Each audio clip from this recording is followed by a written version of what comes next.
Hi guys, welcome back to It's Not Cooking Podcast. If you're new, welcome. If you're old, welcome back.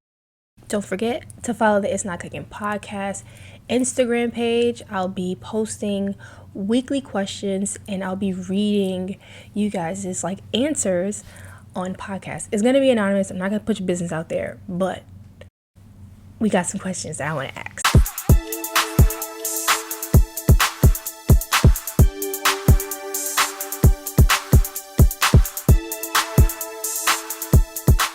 So before we start this episode off, I want to say, I'm going to be transparent for 2 seconds. Life has been kicking my ass, okay? Life has been kicking my ass. So the fact that I'm getting these podcasts out, these episodes together, is a lot. But we're getting somewhere. But life is kicking my ass. Seriously. But okay. So today's topic is about sitting quiet. And what I mean by sitting quiet is having the strength to literally sit back and watch people demolish and defame the person that you are just for sympathy clicks.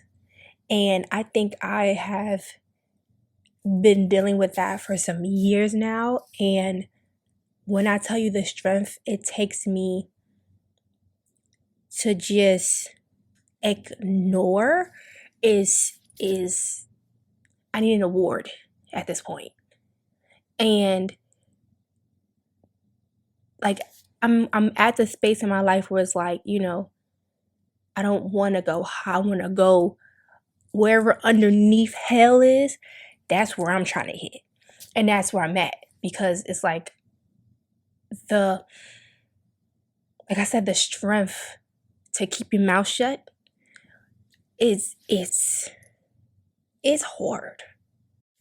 So for me, I don't like when people just make up stuff. Or let's just say something comes out about me. Somebody says something about me. I'm the type of person that needs to go put out the proper information. I never have an argument where my part is not put in, because you're not going to sit there and tell people I'm doing something I'm not doing. I'm that person. But for the last few years, I have sat in silence for things that the average person would lose their mind on. And the way that social media is set up, it's so much easier to get your information or get your truth out there. And I personally think that there should be a lot of people that should be lucky that I keep my damn mouth shut. I think I'm the least confrontational person I know. Did I say that right? Yes, confrontational.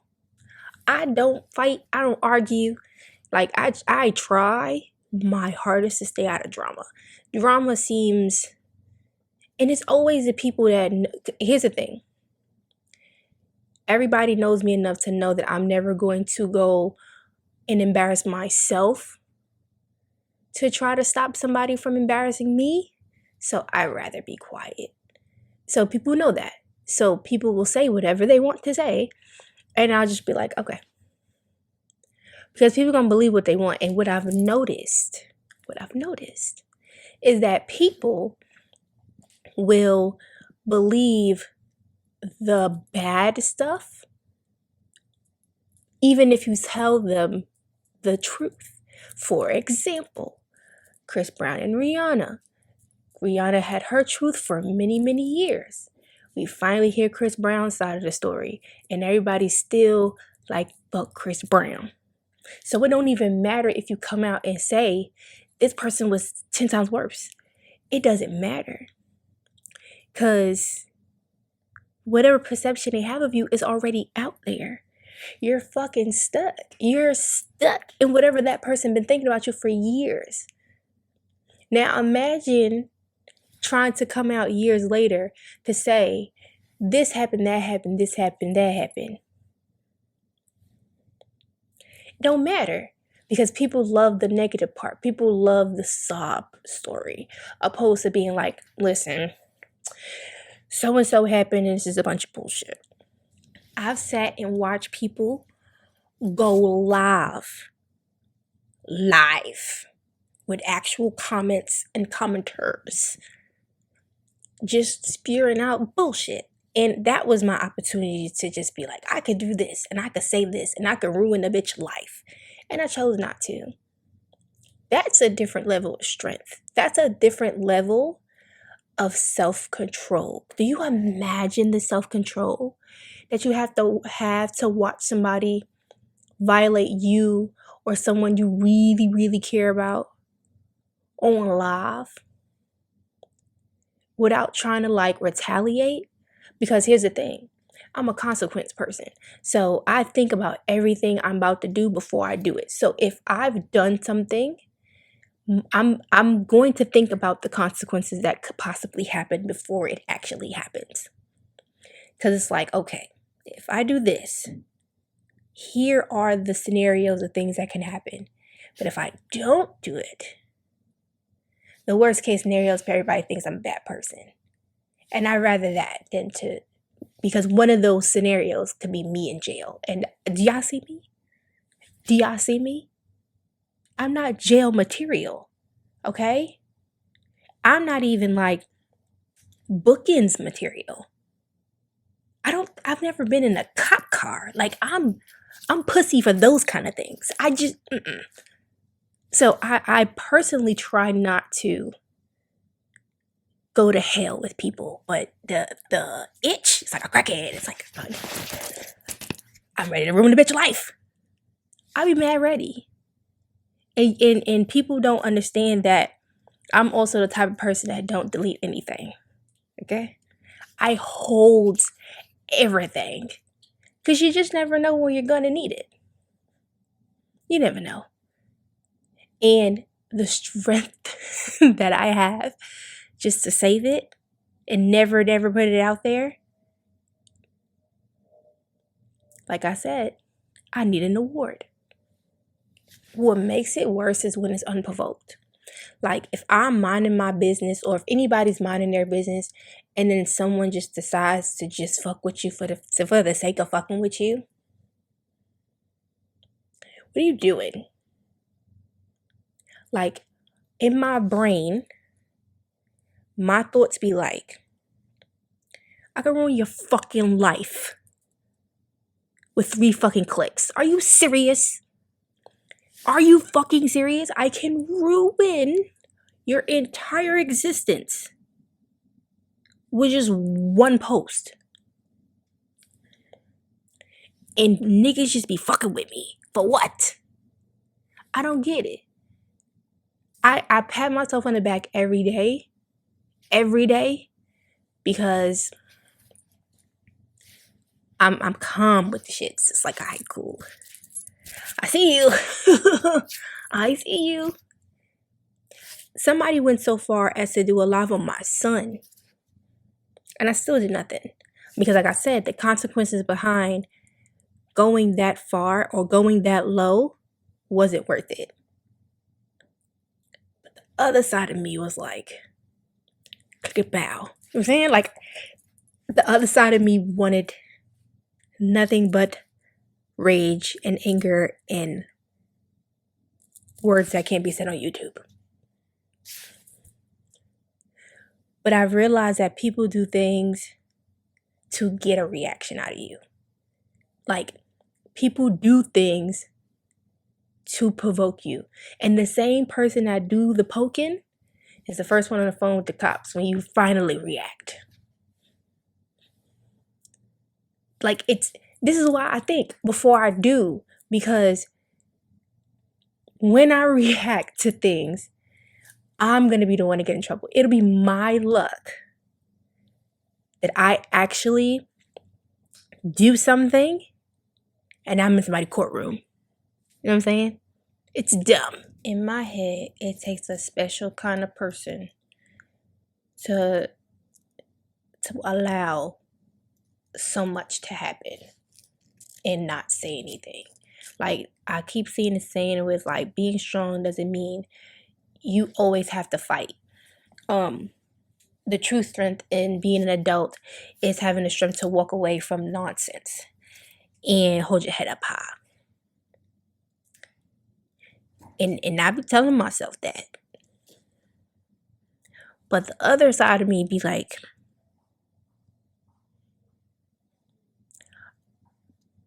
I could, like, if I could only really say what I be wanting to really say, I would say it. But the real other side of the fence of having the strength is being able to recognize that there's gonna be a point where like that strength get weakened. Where like eventually holding your tongue is not gonna work. Like I've purposely told, like, all right, for example, I've had people send me posts, videos, everything of my son's father and the things that were said, to the point where like I had to tell people like, yo, stop sending me stuff because he's so absent that he's out of sight, out of mind. Like he's not a thought until these things are sent to me. And then it's like it's a struggle to not want to retaliate. It's a struggle to not want to go online and be as childish and as petty. It takes a lot of strength to sit there and read those things and just go, okay.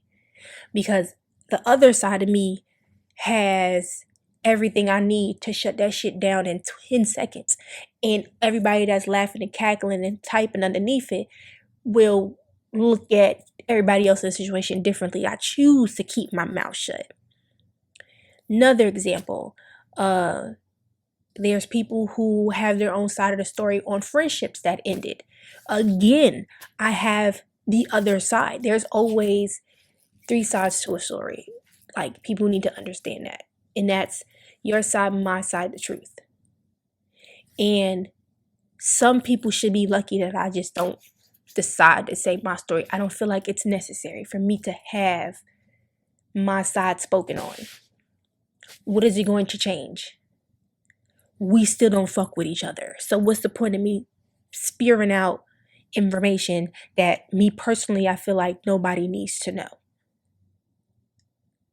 But that, like I said, there's like a half. Like if I could half myself, this side would probably be wailing in the streets, and this side would be like practical and keeping it straight and get yourself together and it's fine, ignore it. This side is like, fuck everything, we going to jail. You know what I'm saying? What I love about myself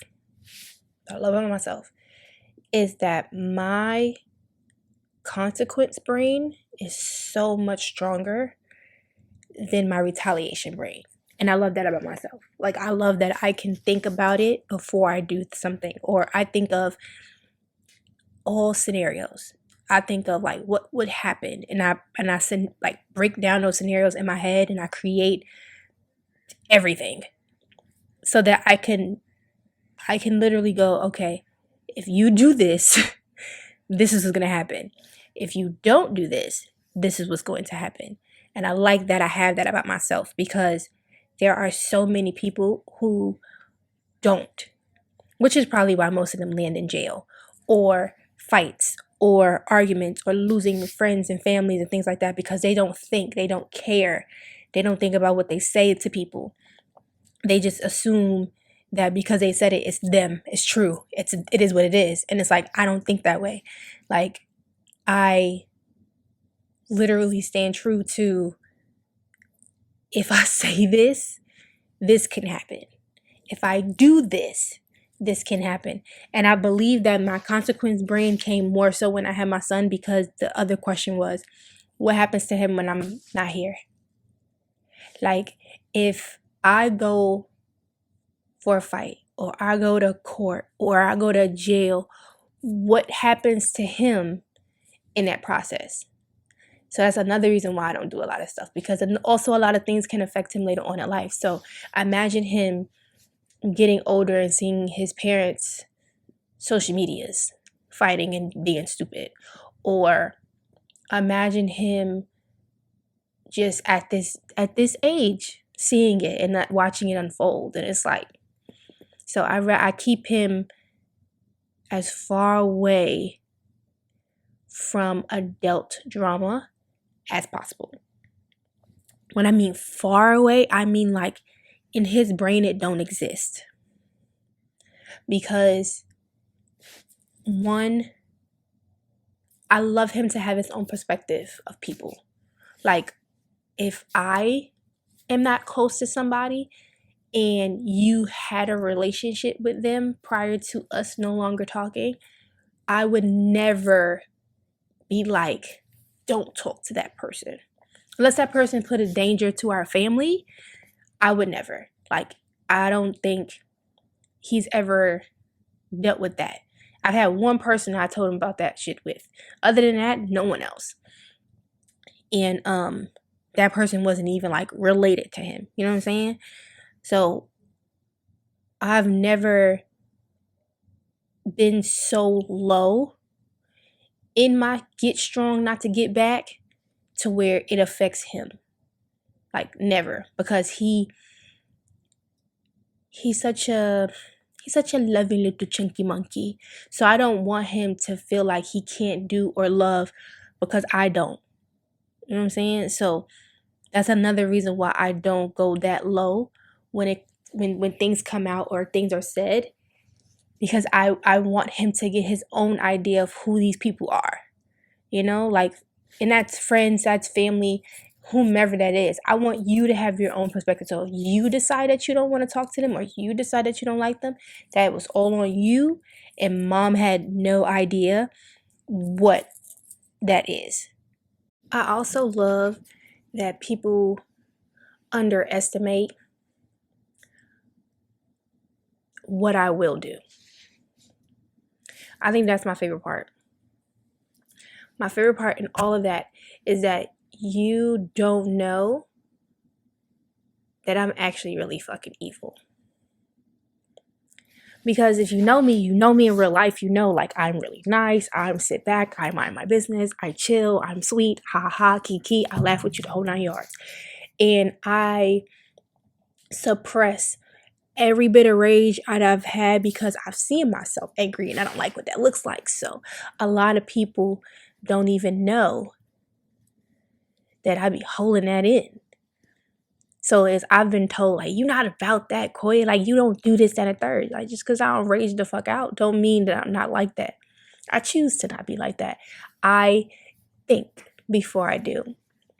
But when I lose my shit, it's shocking. Like, that's the power of being quiet. Because I'm really quiet. Life of the party, but really quiet.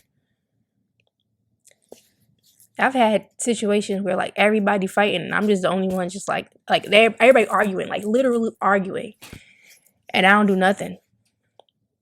And everybody looking at me like, oh, Koi's scared. No, nigga, nobody swung yet. When you swing, that's when I start. That's when I start. Not wasting I got a small body and a small voice. This thing yelling, it don't scare nobody. So I don't. But I have a lot of strength in me to not do what a lot of people deserve done to them. Some of y'all deserve to be violated in a way that you can't even, like, come back from. Like, a lot of you. And it's really sad that there are some people out here that, like myself, that would just rather act like you dead and don't exist. It's easier that way. The amount of information that I know of people just talking behind my back or just wailing, and I'm talking friends, family, people who I think are my friends, people who I think are my family. I got it all. And instead of me raging out, I just kind of sit quiet and I just watch. So when you notice I'm not around anymore, this is why. When you notice like she don't really, because I don't have to act out to prove that you did something to me. I'd rather just like, I just slide it back. And I slowly disappear. Like I slowly disappear. I go ghost. I gotta beef with you. I still fuck with you anymore. But like I said, if I ever wanted to violate and really get crazy, I would embarrass a lot of fucking people. I would. And I love that about myself. And I love the fact that I take my time and really go, don't do that. It ain't worth it. And that right there is the hardest thing I have to tell myself almost every day. Don't go there. It's not worth it. It's easier to walk away from that person or these people or not talk to them anymore than to go as low as what they're doing right now. I could do it. Sometimes I be itching to do it. But then what do I gain from it? Is usually where the ending of that conversation goes. What do you gain from meeting people where they are? And the answer is usually like, oh, they're not even anywhere. They're not even going to go anywhere in life because of the things that they do. So, self-reflection. I'm doing those things. I'm working on those things. So, that's kind of why I don't say anything. Because it don't benefit me. In a way that would be, it'll benefit me to get off my chest, but it wouldn't benefit me in a way of like moving forward and being positive in my life, you know? So, with that being said, I'm going to end this segment. It's probably short. I haven't added it yet, but I believe it's pretty short. But I just needed to get that off my chest this week. Just because like I'm holding so much in, I feel like that would have been a topic. But I do have a question of the week that I will be posting. And like I said, I'm going to read it anonymously on the next episode for the next chapter. Well, not chapter, topic. I told you I'm working on this podcast thing.